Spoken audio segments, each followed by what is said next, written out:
Welcome, ladies. It's so wonderful to have everyone here online for the Business Women Australia International Women's Day Her Circle conversation. This year, the 8th of March, the hashtag Break the Bias is our theme. And so we're really excited to have so many women join us from all around the nation. It's been a wonderful opportunity to plan this event with the wonderful Julie Broad. So I'm really pleased that Julie has volunteered to facilitate today's meeting. For those of you who don't know me, my name's Lynn Hawkins. I'm the National Director of Business Women Australia and the founder of Business Women Australia. We've been in operation, I think, since we first registered the business, I think in 2015, but we had our first event in 2016. So pretty amazing, really. Before I do start with what we're here for today, I'd really like to acknowledge the country in which we're all present. We're from all around parts of this wonderful country on sacred and sovereign land where Indigenous people have lived, danced and celebrated for 60 to 120,000 years. We pay our respects to all Indigenous elders past, present and emerging, and celebrate our Indigenous sisters in business. I'm here on Wudjuk, the land of the Wudjuk people, the Noongar Nation. And if you want to pop in the chat box where you're meeting from around the country, feel free. It'd be lovely to see all the different places and names. Business Women Australia is really built on the concept of the co-design and collaboration. We work with each of our members and listen to what it is that they want to bring to the table. And we believe that by doing that, we're really raising the visibility of women, and we're also building what is really a very influential network. We're not just entrepreneurs or business owners. There's a lot of executives and directors, there's managers, there's employees that join us, there's professionals and consultants, there's women on boards and leaders and emerging leaders. Anyone really is welcome to join in Business Women Australia. We were asked recently, can men join? They can certainly come on board as partners and sponsors, and we love male-owned organisations who have a real commitment to women and bringing women into their equity plans to sponsor their women to get involved. So all our events are open to anyone to join and participate. It's rare that we have fellas join. We've had a few actually register for our events, and a couple every now and then jump on, which is just gorgeous when we do. Our values are always about inclusion and diversity. That's what we believe is what makes organisations and the world a more equitable and better place, including obviously the cultural and richness of the diversity of different people, and of course anyone who has a voice or a passion for any subject really should be at the table. So it's with courage and honesty that we meet. We are very consciously caring about ourselves and about others. And I'd like to think that we bring a really positive energy to sort of defining and building the future that we want. We have lots of different styles of events. And when we did our survey, we found that what it is that people are loving most about being involved with the collective are the friendships that are made. Women are quite often really looking for those wonderful professional friendships. And one of the things I love most is, doesn't matter where I go, I can catch up with a businesswoman in Melbourne, in Sydney, in Brisbane, down south. All around Perth. We've even got a few people that have joined from Adelaide, and we haven't really had any series of events there. So I've got that on my radar for 2022-23. It'd be great now that things are getting back into event land to get more things in person. But we have a wonderful partnership with Fire Up. We launched this as an accredited coaching course. We really recommend people, if you are thinking about improving your coaching skills, or you want an organisation that has a coaching culture, or if you're actually thinking about stepping into the business of coaching, this is a great course. It's a 6-month Cert 4, and you can go on and do another 6 months with your diploma as well. I've just done my Cert 4. I highly recommend it. Very happy to answer anyone's questions in relation to that coaching course. Social media is big for us. It's a great way for us to engage. We've got a group on LinkedIn. You're all welcome to join that group. You don't need to be a financial member of Businesswomen Australia. You just have to be a member of our community to join that. Follow our company page on LinkedIn. We often announce things there. Our website has loads of information on it, resources that are publicly available for you, articles, recorded webinars, podcasts. Our BWA podcast show was recently ranked the #1 podcast show for women in business in Australia, so we're very proud of that. We're also very active on Facebook. We have a Facebook page. Our members, our financial members, are in a private group in there as well, and we have Twitter, Instagram, and the most used hashtags are hashtag BWA events and hashtag BWA leaders.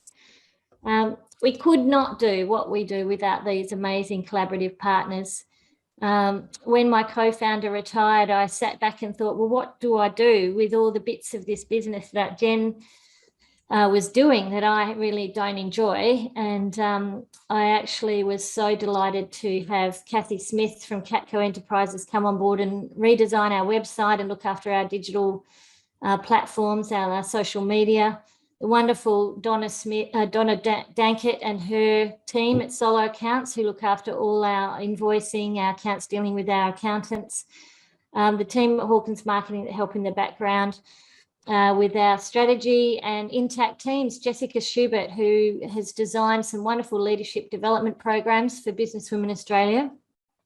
Anne-Marie Cross, our podcasting queen, of course, Fire Up Coaching, 3 Drops, our favourite wine from the Great Southern. Jo is biting at the bit to get to Melbourne and Canberra and Brisbane, Sydney to do wine tastings with businesswomen. That's one of her favourite things to do. And of course, our wonderful Vita Carlino at Inspiration Source. So much in the calendar. I'm blown away. I think we did 75 or 80 events last year, and we did 80 the year before, despite COVID. We've brought a lot of what we do online, and I think that has actually been of great benefit because it really helps connect us nationally. The Rockingham BWA speed networking has been postponed. There's been an issue at the school of our chapter leader's daughter. So as a close contact, Gemma won't be able to facilitate that. So we will push that out. Those of you who are in the Rockingham area that are online today, be aware that if you can't make the next date, we will refund you, but there will be a new date. 16th of March in Inglewood with the gorgeous Vita Carlino. She's holding space for women. We have very courageous conversations, and this one is about outside authority versus inside authority. What is it that drives and governs our thoughts and behaviours? And we'll be having a very honest and vulnerable conversation there. Vita's an absolute wonderful woman. She holds sacred circles for women, and a lot of women in professional and executive and in entrepreneurial roles are able to really let go of our titles and be able to sit in space there with each other as sisters. On the 21st of March, we have another wonderful online event. I'd really love you to think about joining this. We've been a bit overwhelmed with how popular this is, but it clearly indicates the importance of thinking about the critical strategies for boards. Marie Gooch, who is joining us today, is going to be facilitating that conversation, and we'll be really seeking input from wonderful women who are chairs and directors or advisors to boards to come on board and share with us what their boards are facing at the moment and how they're doing it. And Marie, who has a lot of experience as a chair and as a board member, will be sharing her insights into the strategies for 2022 and beyond. Mandra Murray, wonderful to have Chris Muir-Smith facilitating. We've got the wonderful Sue Daly, who's just handed over the reins to Chris. as our chapter leader. Chris will be sharing what your business needs to thrive in a VUCA climate. Some of you will be saying, what's that?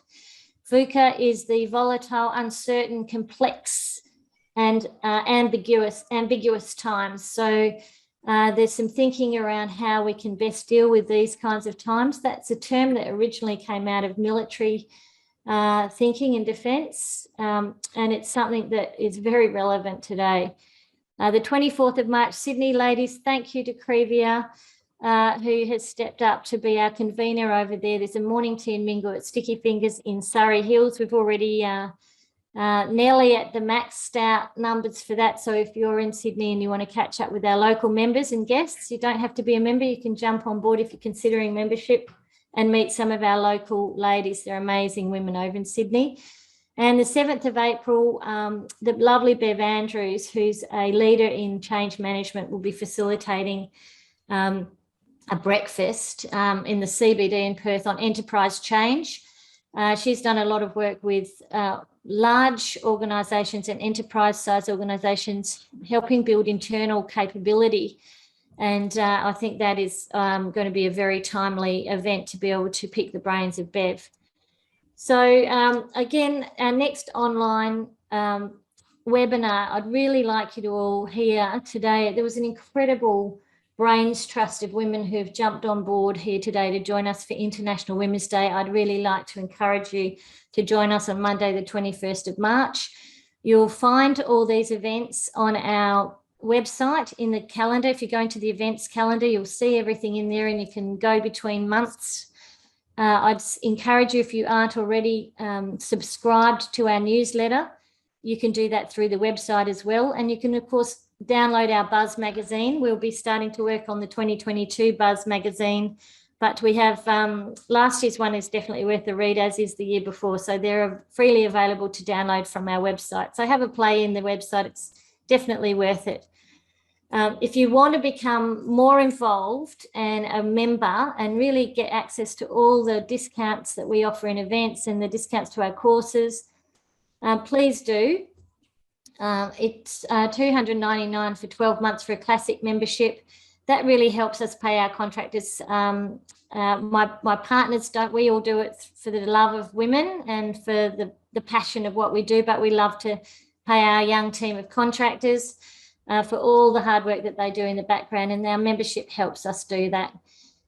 For premium members who really want to be amplified, to want to get their messages out there and want some strategy sessions with me and get involved with designing our program and delivering content and articles and all those sorts of things, this is a really great way to get your voice heard and to be a part of the leadership group. It's a bizarre thing. We get people to pay more to do more, but it's really, they're like sponsors, really amazing. Actually, our premium level members, we really are grateful. We've had so many women join at this level. I've been blown away. For those of you who've got any questions or any ideas, please reach out to me, lynn@businesswomenaustralia.com.au. I would love to hear your stories. I'd love to hear your goals. Don't be shy. And that's probably enough for me. I'm going to hand over to the amazing Julie Broad. And now this event came from when we had our Q&A with Care Australia, and they shared with us all the work that they were doing to help support women around the world, alleviate poverty, and in times of crisis, they're obviously very busy at the moment helping the best they can in Ukraine. But one of the things that they really subscribe to is the multiplier effect. What they've found, obviously, is that if you can get one woman out of poverty, she takes 4 women with her. And this is the thing that we love about women in Business Women Australia, is this collaboration that women, when one woman steps up, she takes 4 others with her. When one woman gets on a board, she has a multiplier effect on the impact of that organisation, not just from a profitability point of view, which is important, but also from a social point of view as well. Julie is an amazing entrepreneur and amazing executive and advisor. She's our chapter leader in the Vasse, Bunbury and Busselton regions. It's a gorgeous part of the southwest of WA, the gateway to the southwest, actually, for those of you who are from the East Coast and haven't been there. Bunbury is gorgeous. It's worth a drop in. There's dolphins in the bay. There's a most beautiful streetscape, main street, with the lovely little shops and restaurants and gorgeous old pubs. I love Bunbury. Julie's a coach partner with Adapt by Design. She's the owner and director of Business Edge. And she also does brain training. And if that's not enough, she's been teaching ethics and critical thinking as a part of a schools program through Rotary in the Southwest. Julie and I go way back. We're both girls from the Midwest town of Three Springs. Would you believe it? We have family connections there. And I've always been inspired by Julie. I've watched her through her life as an amazing, highly focused and energetic professional. She's also exceptionally warm. She's a people magnet, super talented and renowned for her capability in relationship building, in strategy and in innovation. And she loves supporting business owners to be successful, especially women. So she has a very empowering style. She really believes in self-driven leadership. So without further ado, let's start our hashtag Break the Bias. What I'd like, I think, from all of you is while we're handing over, just pop in the chat box who you are, keep an eye out for each other and make sure that you make a little note of who's there. We'll probably share the list so you can all connect on LinkedIn as well. But this is a part of what we do, is all about networking. So, yeah, it would be lovely to see more of you. So stay connected. Over to you, Julie. I'm going to stop this sharing, and that way we can. Thanks, Lynn, and hi, everyone. It's so good to have. We've now got 26 people online, which is just fantastic, from all over Australia. As Lynn said, I'm on Wadandi country down here in the southwest, and it's really, just so exciting to be part of this conversation. Why I put my hand up was that I've suffered poverty, I've suffered loss, I've suffered marriage breakdown, and I've been homeless many years ago now, but it was a really tricky time. So I'm very passionate in my now life to give back. And one of the reasons really why I took on the chapter lead in this area is that I can then be a support, a guide, if you like. And yeah, just build the network, build the sisterhood, I think. And so for me, this conversation resonates. This conversation has stirred me. And I'm just loving seeing our younger generation stand up and say, enough. We are no longer wanting to be silent. So that stirred me, and I'm sure it stirred everyone, how much that we, hearing Grace Tame, hearing Brittany Higgins, hearing Christine Colgate. I love the fact that, the musician Missy Higgins is saying, women are saying they are endlessly disappointed by the men that are running Australia. It's a white man's world still. And I think the women and the sisterhood are absolutely saying we don't want this any longer. The conversations have started, and the conversations are endless. And looking at all the research I was doing coming into today, I thought there's too much. There is so much to share. There's so much to do. But really my commitment to myself is that I no longer just want to be a voice. I actually want to be part of the action. So let's get into it, because I know that this next part is so exciting. We'd like to thank Care Australia for giving us an activity pack, developing the activity pack, which they use in forums all over the world. And the activity pack today, I've chosen 2 questions. And the first question is going to be given to you all. You're going to be going into breakout rooms, and Lynn's going to facilitate that, thankfully. And what we'd like to do, once you're in that breakout room, I'm going to give you a question before you enter. And if you could choose a scribe, because we want to be able to come back and have the scribe just share with us as a group the content of and your answer, I guess. But be curious, make it, you know, it's a true or false question, but we want you to really pull it apart. We want you to have some really curious conversation. This is going to be about a 6-minute chat fest. So let's, I'll mention the question first, and then Lynn will break you out into those breakout rooms. If you want to listen to the video first, Jules? Oh, yeah, sorry, let's do the video. Yes, let's do that now. That's perfect. Thank you. Some of you may have seen this, and I will pop it into the chat box for the link too. So the reason why I chose this was because of the powerful message that, yeah, and apologies for those who have seen it, but the powerful message with both Grace and Brittany and Christine. Over to you, Lynn. Australia, we need to talk. 2021 was different. It wasn't the first year that women were harassed, Unsafe, violated, dehumanised, ignored, disrespected. It wasn't the first year that women spoke up.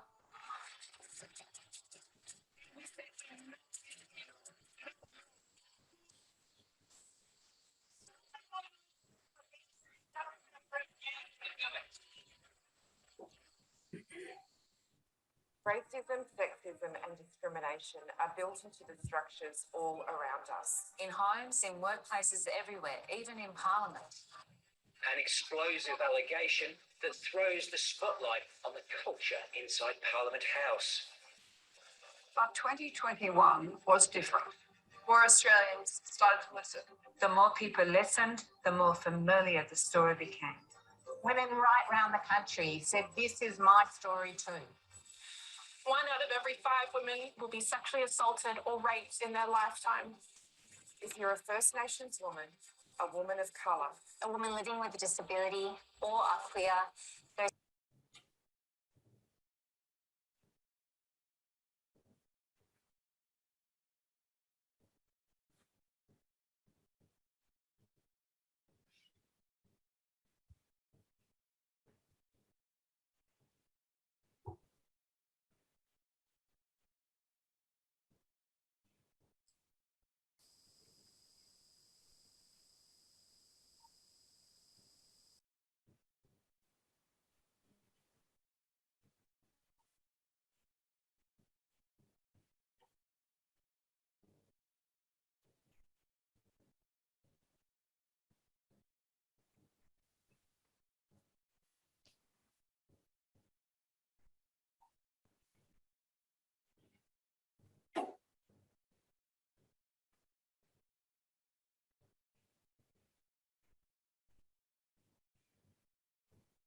How powerful is that? Just incredible. I still get goosebumps, and I just think if not one of those areas has affected us as women, I think many have. And let's start this. Let's start the conversation in this forum by asking a question to each of you. So when you go into your breakout rooms, the question is: companies that have more women in leadership are worth more money. True or false? So yes, it's a true or false question, but we invite you to really be curious and really expand on this. What is it that resonates with you in this question? So companies that have more women in leadership are worth more money. True or false? So we'll see you in about 6 minutes, and Lynn's going to break you all into rooms. And don't forget to get a scribe so that you can come back and share. Thank you.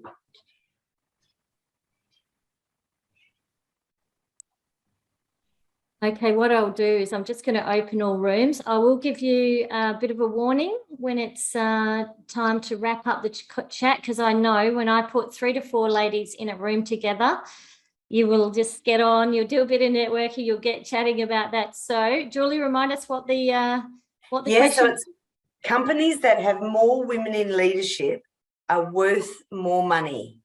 True or false? Okay, I love that question.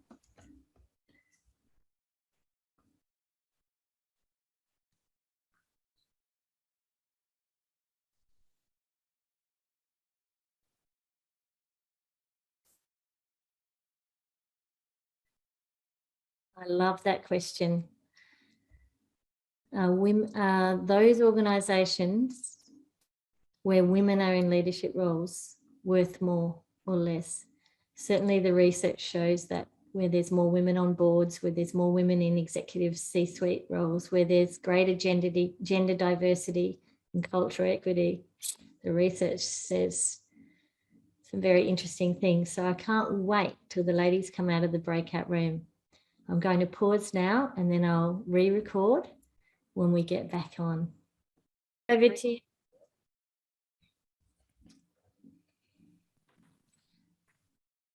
Okay, so where's Julie gone? Have we still got Julie with us? Yes, we have. You're on mute. Hey, how did everyone feel about that? It was, it's a pretty big question, and I know that, and I was very fortunate to have heard that before in the Care Australia event that Lynn and I participated in a few weeks back. But yeah, Lynn, I'll be guided by you because I actually don't know or should we just go around the room for people to go one at a time? Well, how about group one? Group one, who was the scribe or the spokesperson? Do you want to share? And anyone else who'd like to share, particularly what their group talked about, pop your hand up or pop in the chat box and I'll look at the chat box. It'd be great to That's us. Okay. Kendall, that was us, I think, group one. Well, we're group one. Sorry, I didn't even know there was a group number. Kendall, okay. fire away. Yeah, so our group, in summary, we felt it was true, but we thought that it was companies are more about their diversity and their culture rather than money. We felt that the question kind of let us down in the sense that we thought that if the question was said, companies that have more women in leadership are worth more, just that in itself we thought would be a far stronger statement.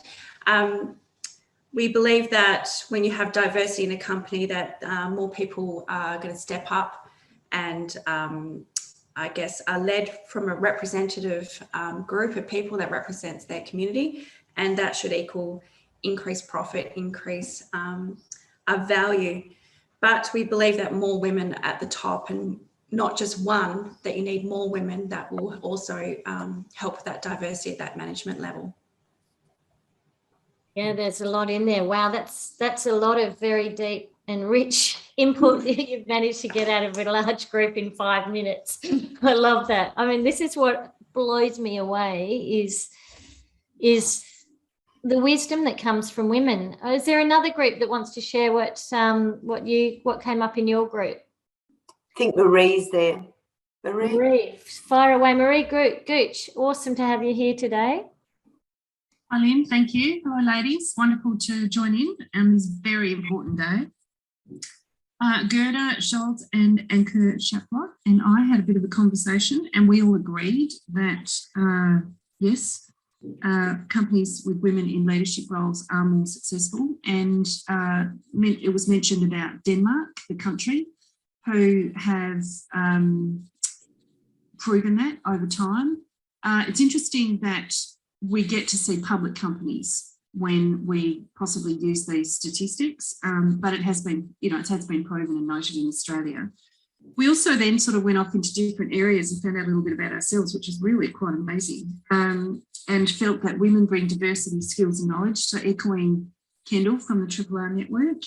And then we also felt it was very important that we start young to encourage boys and men to be respectful. Respect came up a lot.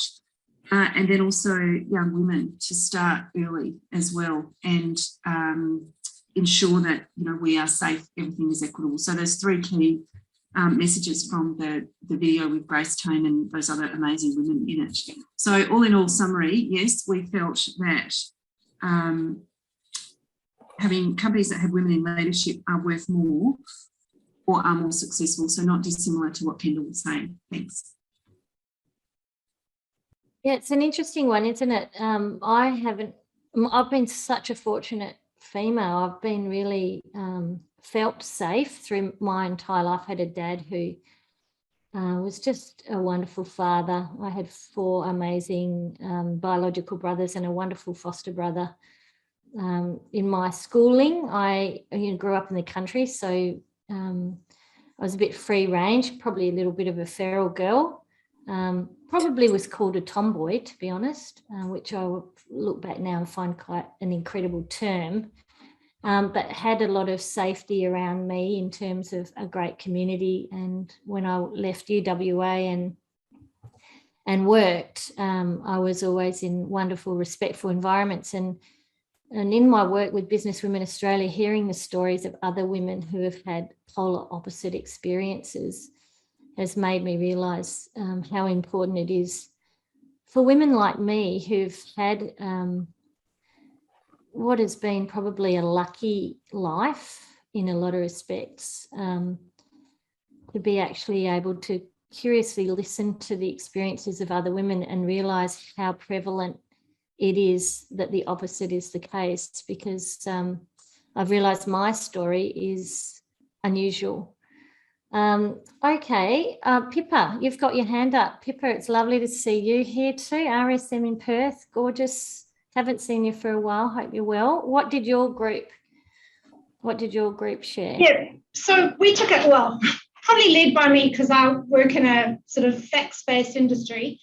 I said, until we would love to believe that women in businesses make it worth more, but empirical evidence is important to know that this is a fact or not. And certainly I have seen data in the past that proves that listed companies that have more women in leadership are worth more, but I haven't seen any recent data. So that would be interesting to know from a fact base. And we discussed how generally when you're making comments like women make businesses worth more, if you don't have the facts, men will it actually degrades your argument. So we've got to be very careful how we put this proposition across. We can't just go, oh, women in leadership make things better because we see things from a different point of view and we're more empathetic and all that kind of stuff. We actually need to be very clever on how we sell this message, because a black and white statement like businesses are worth more can easily be rebutted if we don't have the facts to back it up. So that was one of our first comments. The second one was to say that we've also got to be very careful. Many of us have worked with very toxic women. So sometimes, and I think this is more of a legacy issue, women in the past have had to act like men, and so they've actually been more aggressive and more difficult to work with and less supportive of women than perhaps our male colleagues have been. I do think that this is changing, and women are able to be more authentically themselves nowadays and bring their true selves to the boardroom table or the executive table. And so that is hopefully a thing of the past. So sometimes we need to also recognise that women also do bring problems to the executive table. And so those were our main core things that we spoke about. One of the final things I spoke about is that I was put into a very senior position in leadership in an organisation where the rest of the men in that leadership team, and there was only one other woman in a leadership team of about 26, they were not ready to have a woman who was driving change.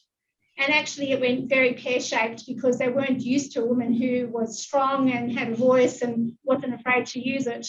And that was a very, very difficult outcome for everyone because the organisation wasn't ready for that.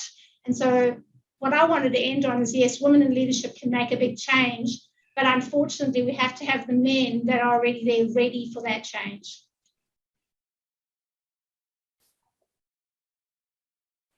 Well, it's very wise again. And I think with any sort of this is what these conversation cards are so good, is because if they are a little bit controversial too, they get us thinking about what it is around that conversation piece that needs the data to back. Certainly there's been some research, and for those of you who are across that right now, and I'm happy to share the research in our follow-up emails, but there has been some research that's shown that women on with boards, ASX listed boards and New York Stock Exchange listed boards, those that do have diversity, and not just gender diversity but cultural diversity, as a neurodiversity obviously is very important. So the neurodiversity, I think, is something that is starting to become recognised, is that looking at around the table here, I imagine as there's a certain type subset looking at just everyone's faces. We don't have enough cultural diversity probably sitting in this round table today. With the cultural and the background experiences as well as the gender differences, that's where the neurodiversity comes, and that's where great boards and great strategies and great insights come. Now, Nikki, we've got your hand up. Would you like to unmute yourself and share with us what your group? Yeah, thanks, Lynn. I think I've actually read that article you're talking about. I'm not sure if it's not a McKinsey article about within the last year, because those are the ones I tend to read. So yeah, it was based on a survey, I think, of the American Stock Exchange. I haven't seen one of the Australian Stock Exchange, but anyway, our group actually said that they felt that women were more encouraging, more compassionate, more flexible, had a broader perspective, and more into developing relationships and bringing out the best in people. So yeah, we were very much saying that women are more focused on the more human values and more diverse values than perhaps a number of boards which have strong male boards which are very monetary focused. That's not to say that women are not monetary focused, because I'm an economist, but to say that they take a much broader perspective. Different skills. I love that. There's champion of women there, right there in that group.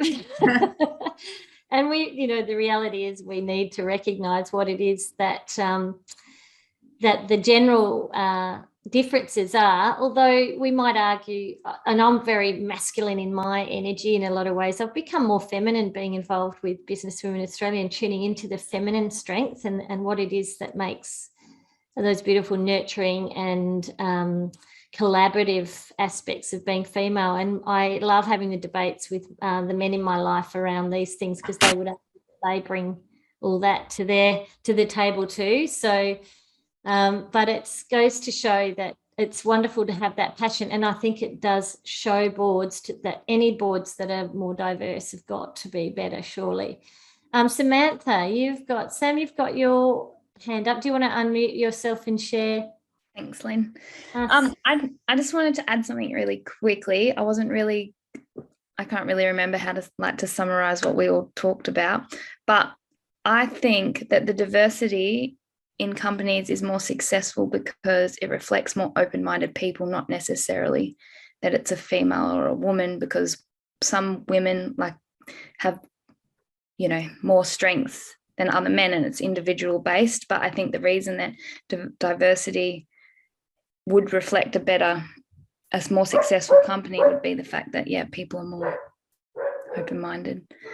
Just wanted to add that in quickly, but if someone else wants to summarize our chat, I can. I love that, Sam. That is such a great insight, because open-mindedness for anything means you're open-minded to ideas and different thoughts and different pathways. We've been doing some really interesting work in the leadership space, thinking about what kind of leadership characteristics and attributes we're going to need to be able to cope with this change, these rapid changes, and to be able to build organisations that are going to be sustainable and successful on all the metrics. And open-mindedness is, I think, a really, really powerful one. So thank you, Sam, for sharing that. That's so insightful. If anyone else has anything they'd like to share, please pop it in the chat box. I'm going to hand over to back over to Julie to take us forward for the next one. Thanks, Lynn. I'm just mindful we're nearly coming up to 9 o'clock. So this next one is another very rich question in terms of content. So it's one that it's close to my heart, because I was homeless with 3 small children, and my house burnt down and I didn't have insurance. I was a single mother and ended up having to live in a caravan. So it was the best 3 months of my life. It really allowed me to collaborate. It really allowed me to work out actually who I was, what I was doing next.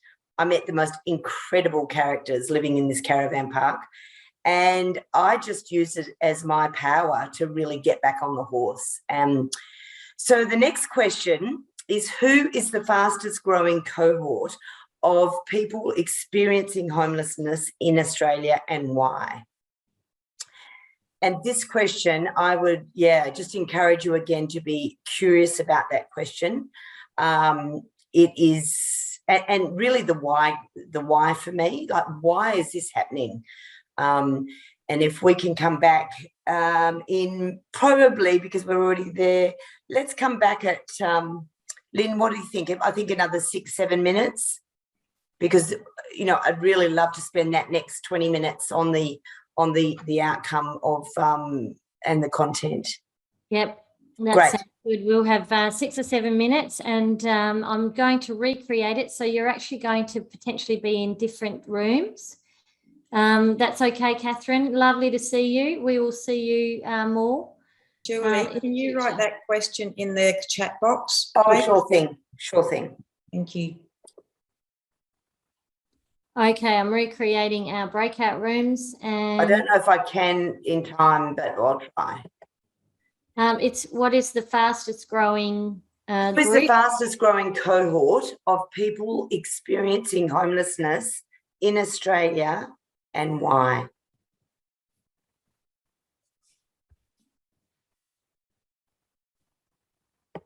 Got that, everyone? Okay, you're all going to be invited to a room now.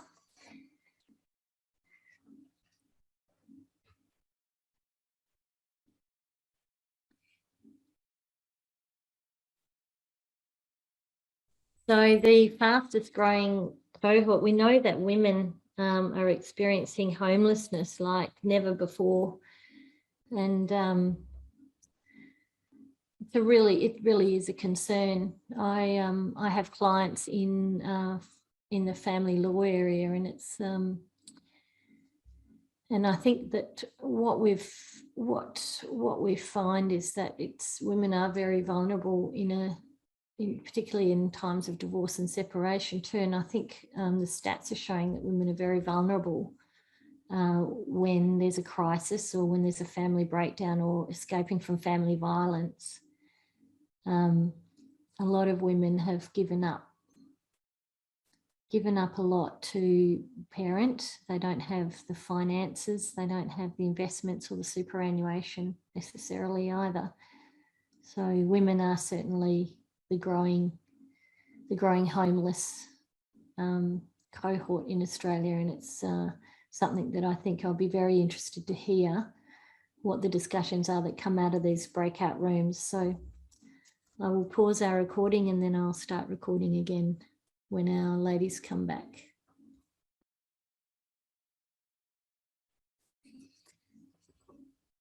Over to you, Jules. Okay, who would like to put their hand up to go first? Share from your group. Great, Michelle, unmute. Thank you. Hello, everyone. I'll jump in. So Vida, Serene and I had a fantastic conversation.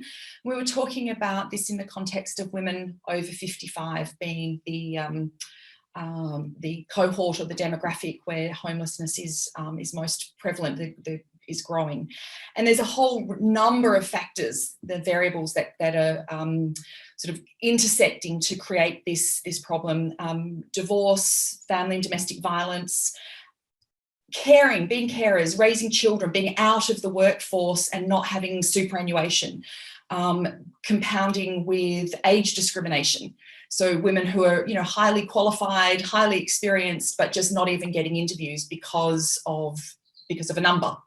And so there's employment instability there. And we talked about a range of these different variables and how they're all impacting. But then we talked about the lack of visibility and the stereotype of the homeless guy on the street, and how you don't see homeless women to the same extent. And there's all sorts of reasons there. There's safety issues, but how they might be not necessarily street present, but just have that real instability of housing. So they might be couch surfing, they might be bouncing between relatives or friends, they might be in their car, they might move in and out of shelters depending on what their situation is. So that visibility is lacking. When we don't see something, we don't recognise it as a problem, we don't actively try and fix it. And that led us on to talking about, well, what would we do? How would we fix it? And this idea of a really, strategic top-down focus on investment in smart urban design to solve this problem. Looking at other factors like ongoing, bills and heating and cooling. And Vida brought up a really wonderful idea of the eco village, and that's where she's had a lot of experience, and this idea of how we create communities, right? So we're not just kind of plonking people into under a roof, but that we actually support them to thrive, to get better and to do better. And so we had a great conversation. We kind of bounced across from what the problem was to actually solving it. So, incredible, absolutely love it. Now I'm just mindful of the time. So yes. Michelle, thank you. That was, it was all and above. I think it was just fantastic to have that input. Next hand up I can see is Sue Daly. Unmute, Sue. Thanks. Good morning. Yeah, well, we basically exactly the same. We had about women over 50, single mums, so Kendall and Trinity and myself were in the meeting, apart from realising we all lived in such great places first.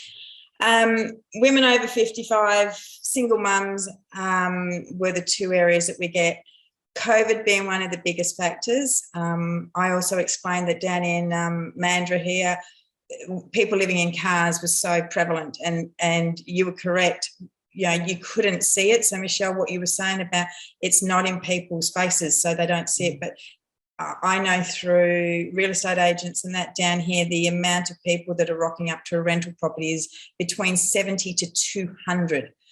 And obviously they can't get that. So there's a lot of people living out of cars at the moment because their property has been sold, because people now, thanks to COVID, have realised they can live anywhere. They don't need to have a holiday home down here. They can live down here and work. So all these rentals that are down here and all these holiday homes, they've been sold. They're gone. People from wherever have all now moved down here. They're living in them. So the people that are rentals, they've had to just get out. And it doesn't mean they've found somewhere. They've just had to get out. So I like your solutions, Michelle, and everyone who knows me knows that was one of the reasons we started Pocket Condos, Tiny Homes in WA, was to come up with a solution for homelessness because of the government grants, and that was another thing we brought up, the government incentives that are creating this housing boom has actually created this homelessness as well, because people are not going to get into their homes within 12 months. It's going to take 2 to 3 years to get into that new home now. So where are they going to live in that meantime? Domestic violence is a personal one for Joe and I, because we've had to quote on a women's refuge for refurbishment, and we saw how they've built 2 more refuges that are now full just in Mandurah. So it's all part and parcel of it, but I think COVID has been the biggest thing there. Thank you, Sue. Thank you. I'm just mindful of hearing some more thoughts. I scribed for our team, and I might just share what the three of us, Jasmine Porter, Marie Gooch, and I, educating young women and young men, but certainly educating women. How often do we see women who are leaving marriages and are not equipped to manage their finances? It's maybe more our age that are not, haven't been trained. Marie said that she was trained as an early 15-year-old to manage the farm books. I know Jasmine's studying to be a financial counsellor in her later years because of this very reason. So educating finances, I think, is another one that we can add to Michelle's list. So anyone else has some building on what we've already said? Yes, Vicky. Oh, sorry, Crevia. Can I go to Crevia first, Vic, and come back to you? Crevia, sorry, I didn't see your hand up. Hi everyone. So basically what we have is pretty much very similar to everyone. So one thing that actually what we discuss also is about how young women haven't really have enough learning or educations about financial futures. That's where it leads to older women. When they get older, they don't really know how to be they really don't have the educational resources to actually make themselves more financial. So we kind of looking more into how we can solve the problem of giving them more educational on how they can actually get out of homelessness by themselves as well, with the support of people. Yeah, thank you. Well done. Thank you, Crevia. Vicky, we'll go over to you if you can unmute. Yes. Okay, just very quickly, we had a slight split in our group. It was Pippa, Samantha, Jem and myself, in that we basically agreed generally that it was the older women who are finding themselves homeless, but they are invisible, as somebody else said earlier. They're living in their cars and they're not obvious like the homeless men. And also homeless men can generally have the opportunity on occasion to find casual employment, like living in somebody's shed, helping out in the backyard, that kind of thing, doing labouring. That kind of thing doesn't happen for women. And it seemed to be that in our group, there was a thought that, you know, if you do have a marriage split, well, the assets are split 50-50 and therefore there's no reason for the women to be homeless. But in reality, that doesn't really happen because of the superannuation situation. Mm-hmm. And we felt that was something that needed to be addressed very seriously.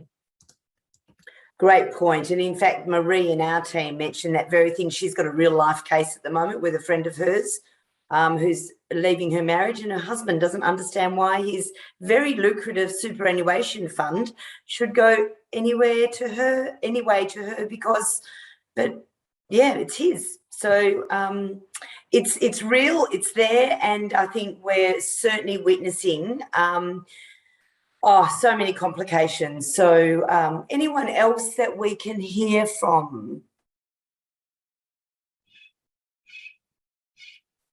No more? Just want to jump in with another thought? Just popped in the sidebar there a great report that's been published by Mercy Foundation, which is a good summary of the research since 2016, which was when the last census actually identified the issue, and some of the trends and the recent research. So that's a good report for those of you who would like to read some more about that. Julie and Lynn, one point that I brought up as well, and it's probably very similar to Marie's friend. So Jo and myself, as you know, ladies, I mean, I was married for 20 years. We both separated from our previous partners and we're starting from scratch. But in the last 6 years since we've started from scratch, we are literally starting from scratch. There's been no help for us because it's a second time around. There's no second chances, if you can say so. Yes, Joe's got his super, I don't, but there's still no second chances for others, whether it's men or women. There's so many incentives for new home builders and, you know, first home builders and things like that. And there was a lot of support in regards to, you know, businesses and that coming through. But, you know, the second time rounders don't seem to get thought of. Oh, second time, they've already done it, they'll be fine kind of thing. So, and women in my age, our age, yeah, we're definitely in that because, as you say, there's no super, but we've got no incentive either because we're not single mums. We're none of the criteria. We don't fit any of the criteria that the government comes up with. So, Sue, is it all of this new home buyers, you know, first home buyers, all these grants? So that's a federal thing, right? It's so both isn't there a way to lobby? Isn't there a way to lobby to get that group that you're talking about? There probably is, but it's a long time process. So we do talk through about it with our local members, but it's a long-term process. They look at those groups as being the most needy, should we say. Marie. Sorry, just on that, the first homeowners grant is for stamp. There's really actually very few incentives, by the way. You get $2,000 if you are a first home owner, potentially if you fit the very small window, and you don't have to pay stamp duty if you buy something under $430,000. That's it. So I don't think you're missing out on much, having just been through it with one of my kids. But the principle of it is that it's not there. So all of those great government incentives that were offered during the COVID, you know, try and get the economy going again, are amazing, and those that got it. It's fantastic, but just so that everyone understands, there isn't actually a whole lot there that is available to people apart from stamp duty if you buy under $430,000, and it's $1,000 to $2,000, and you have to apply for that and then get it back afterwards, and you're not guaranteed it. I'll just step out. Thanks. Thanks, Marie. I'm going to go to Jasmine, who's on her iPhone. Jazz, you might have to unmute. Okay, I just wanted to make a comment about creating solutions for homelessness. So in my job as a business advisor, I've been working with one client now for 4 years, and she has had one goal in mind, was to create a village where people, homeless people or people that are marginalised in some way through disability or through circumstance, as she had been homeless as well, and it still resonated very strongly with her. So she has spent, she had a block of land, was in the Harvey Shire, and she's now given up trying to get any form of the village through, because the local government have such a resistance to creating what they see as, or one of the questions is, well, what's going to stop it becoming a slum? So I think until governments actually tackle this issue really head on, that people that are homeless are not bad people, they're not dirty people, they're just people through circumstance, and they're generally the most empathetic and beautiful people, and having a collection of them in one area is probably going to bring more economic benefit to the area than any other tourist attraction that they could think up. So because it's just so, it brings up a heap of emotion to me, because I've been with her through every knockback, and it's so she's given up now, and I'm so sorry to hear that. Yeah. Thanks, Jazz. Thanks, Jazz. I'm going to move on to Trinity, and Trinity, once we hear from you, then we'll do our wrap up. So thanks, Jazz, and over to you, Trinity. Great, thank you. And I guess what I'm saying builds on what Jasmine was just saying, actually. Lynn, if you wouldn't mind editing this part out afterwards, just because it's quite a personal story, if you wouldn't mind making a note. Look, honestly, like. So part of what I'd like as a takeaway today is time to reflect. It is time for us to reflect on our prejudices and really how they show up in our actions. And I've been really pondering this for the weekend.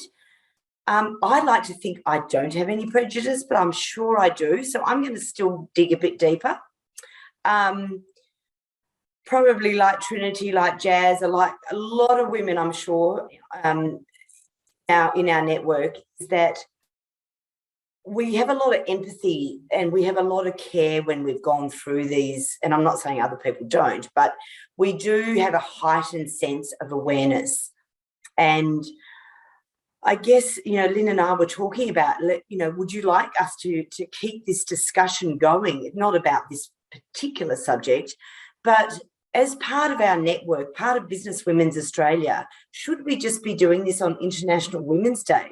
Or should we be collectively keeping this going? What can we do? Like I noticed in the chat box, Sue said that she's very much, as part of her business model, is building these tiny homes, is getting to the councils and saying we need to and have safe environments. I'm just about to go up to the Pilbara.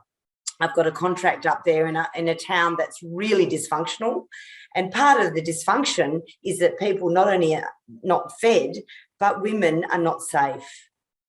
So the conversation extends out to it permeates into our society. So if those of you who would like to continue a conversation in how we build capability, how we build strength amongst our womanhood, let's see if we can maybe check in again in a few months. If that's something that you all might like to do, please throw it in the chat box now if you're up for it. We can change the conversation cards. We don't just have to go in this subject. But I'd really like to invite you to keep, what is your action from today? What are you going to take home or back to your office or back to your day to say, what can I make a difference with?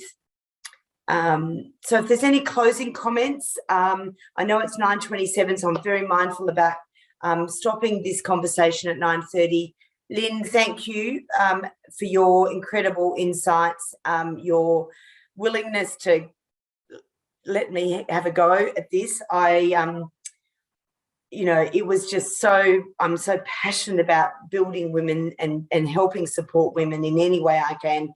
And looking around the room, we've got an incredible network to help do that. So, Lynn, over to you, I think, for closing comments. Yeah, thank you so much, Julie. I think I'm feeling quite emotional right now. The sharing and the honesty and the openness in our network always blows me away. And I'm actually inspired by the challenge of lobbying on this. Anyone with experience in lobbying, please reach out to me.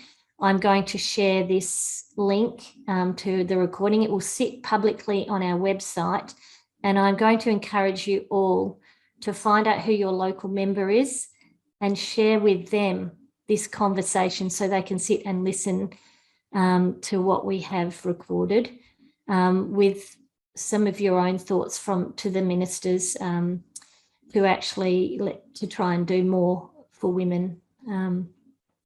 So any other ideas that you've got, I'm always open to them. This is our place. This is our brand. You are our people, and we can do whatever we want. So if you've got an idea on how you'd like to progress and what support you'd want from Business Women Australia as a collective of women, I'd be very, very keen to hear how you'd like to make a positive impact I think hashtag break the bias is a great theme for this year.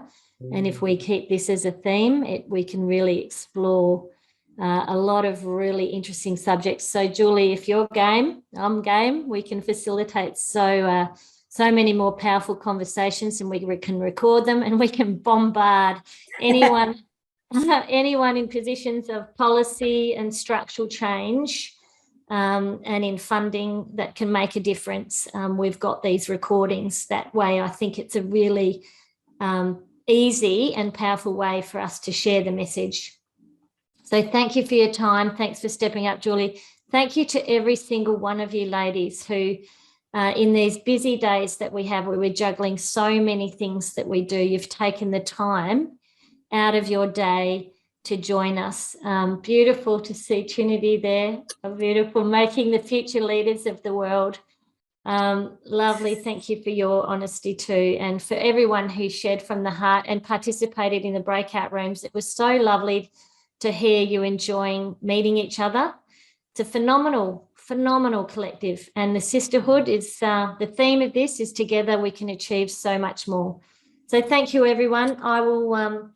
We will share the link when it gets moved onto our website. Our busy team at CATCO will be moving it onto the Business Women Australia website. And from there, we can share it. So in the chat box, please, if you want to say some parting things, please do.